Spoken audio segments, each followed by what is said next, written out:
One of my favorite channels, Moon. He's got his British accent, which makes everything 10 times better. The loneliness economy. Now, nearly everything can be done without talking or seeing anyone. Need to buy something? Order it to your house? Someone that you will never see ever again will deliver it to you without even looking you in the eyes. Need to pay your bills or manage your money? It's all digital now. Even the cashier at the supermarket has been replaced by a robot. We don't interact with people anymore. We interact with systems. I mean, just rewind a decade or two ago and it was completely different. You actually had to go out in the world, talk to people. We're not just losing this world of small but significant interactions. We're losing the opportunity for actually meeting people that came with it. It's a numbers game to find the people you truly connect with and who add meaning to your life. Now, we get far fewer chances, and with how much corporations have abused the word community, it's almost meaningless now. But this was what it used to mean, fitting in somewhere and existing not just as one person, but as a key part of other people's lives as well. Most recently, the COVID lockdowns massively accelerated this process. It forced people into social isolation and made them reliant on this new way of doing things. The shock alone was enough to make millions of people much more lonely, but the lasting effects in society might be even worse.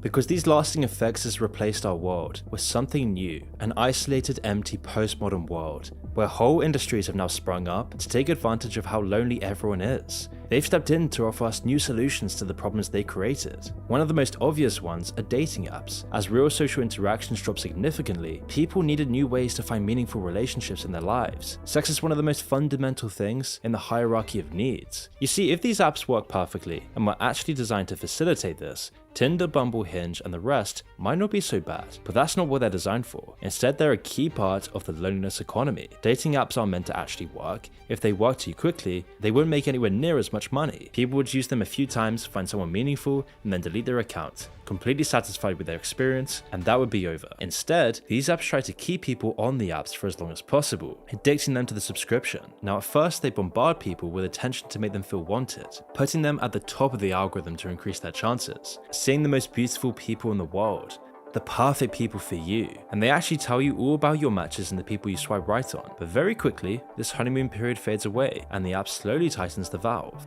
It will keep stringing you along with the occasional match and conversation, just enough to keep the dopamine running in your brain, but soon you'll start to miss that first big dose of attention. The matches start shriveling up, and that's when the app will step in again. It'll promise you that if you just buy a subscription or a temporary boost, it'll go back to starts how it becoming was. meaningless. And it will, but not for very long. And by doing this, these companies turn a basic human need into a compulsive addiction for everyone, something that is making these apps hundreds of millions of dollars. And this is unfortunately the story for most men. But not just men, this is also isolating women, making them just another body in the meat market, constantly having so many options that they'll never actually be satisfied with the one they pick. Like being in a supermarket, you'll always be satisfied with lesser options. Having 3 shampoos in front of you and having to pick one is much more satisfying than having to pick one out of 1,000, because you'll never feel like you picked the right one. And to be honest, you probably didn't. There's probably so many out there that you always want more, something that this person doesn't have that someone has better, and this cycle will go on forever. Which is why cheating is so common right now, why open relationships and cuckoldry is taking over the internet. And by turning people into a catalogue of faces,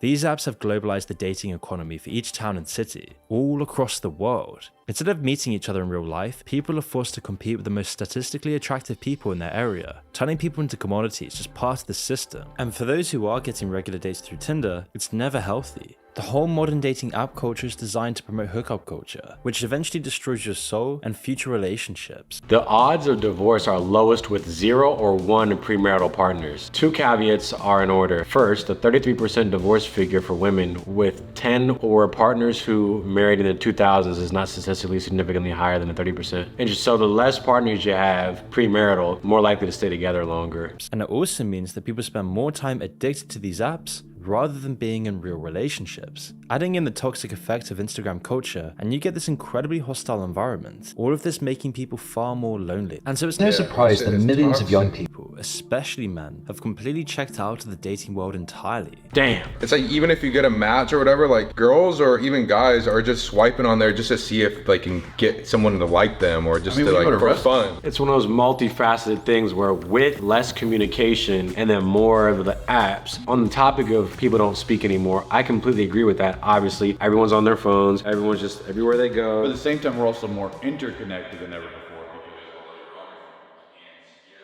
They did say Walmart's gonna have robot workers in 2026, and if it happens, it happens. It makes sense. You got delivery robots delivering food. I think what you need to do is you need to realize all this, and you still need to make sure, okay, well, let me not get lost in this. Because even for me right now, it's hard to find a balance with all of the social media, phone, addicted to it. Just seeing how that affected the world in general within the last 10 years. Well, a lot of people is haven't. scary. And then now with AI, like, it doesn't seem like it's gonna get any better. More human interaction is not gonna be what's happening in the future. It's gonna be far less. And I'm sure you guys have the friends where you guys are texting, you guys want to hang out, but when you hang out, you guys are just on your phones together, whether you're in middle school, high school. Is that actual hanging out there? There was a moment where I knew I was on my phone too much and I was like not hanging out with people. And I hung out with some people and was actually interacting. Everything was cool, everything was fun. But I was like, I hadn't interacted with a group of people like this in so long that I was like, yo, I'm weird. Like, I'm losing the ability to like, now it almost, I was like, oh, well, why did I say that? Oh, You think too much, you like lose the touch a little bit. I had lost touch with what it meant to be a person in a group of hanging out. Community,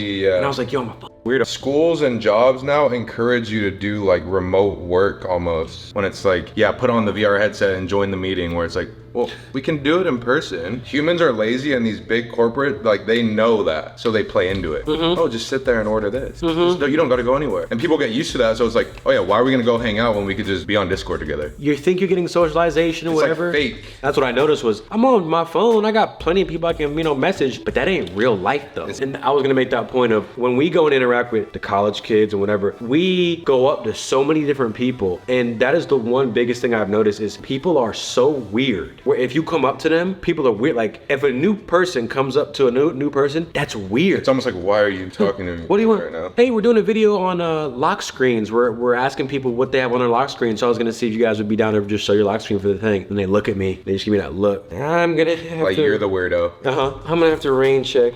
That's why anxiety is at its all-time high now, or it's like, it's so easy to say, well, I have anxiety, so I don't want to go out and hang out, where it's like, they don't even realize that all of this internet stuff has been rewiring our brains to think that you can't do something, or Yeah, that it feels not awkward to comfortable. talk to people, but like that's a natural thing to be doing. Yeah, do you think in the 1950s they had social anxiety? But now it's, I can guarantee. I have social anxiety. I have trouble going to the grocery store. The lights are too much for me. What the When fuck? there's a group of people I can't do it, I'm like, It's because you're on your phone too damn much. You don't even know what the real fucking work I'm like, is. we're humans. Like, we're supposed to be like, back in the day, there was villages. People had to stick together and do everything together and work together. I didn't even know that the dating apps were that complex, but it makes so much sense. Oh, it makes sense. I thought like, oh, you just go in there. That's what's weird though, because like imagine finding your match on Tinder in person, but then you're like, what if I would have swiped a couple more times? Would I have found a better match? You'll always think that. Well, there's gonna be a better looking Or same guy. thing, you're in a girl. relationship, but then you go on your explore page, you're like, whoa, who is this in front of me? Like it's up to the person. You're gonna have to be that mature person to decide. Like, have you ever been on TikTok for 3 hours and finished it and been like, wow, I feel really good now? Never. Yeah, and then you don't even realize what that does to you either. Whereas if you hung out with your friends for 3 hours or had a fun night out Like, and then you damn, go can't wait home, to do that again. you're like, oh, I actually had fun. Because that's the real shit that actually makes you have fun. When I was a kid, I had to wait a certain day and a certain time to watch a show that I liked. Now you could just watch it right now. When I would go to Ireland when I was a kid at my grandmother's house, I would go to like their equivalent of a 7-Eleven. I think it was called like the Spar or something. And I would buy a pamphlet that would show what would be on the TV. Like Like a TV guide. a TV guide. And then, oh, this show's gonna be on at 8 a.m. And this one's after tomorrow. that. And I'd be like, all right, turn it on. And I would watch that shit. And it did hit different. Unhand your coin.